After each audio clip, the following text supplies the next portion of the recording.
There we go. That makes sense.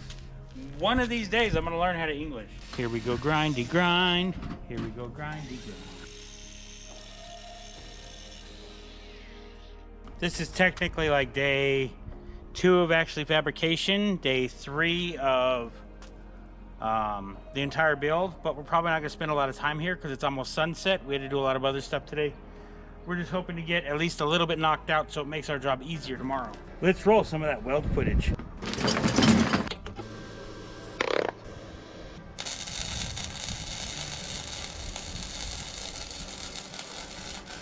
It's always best not to tack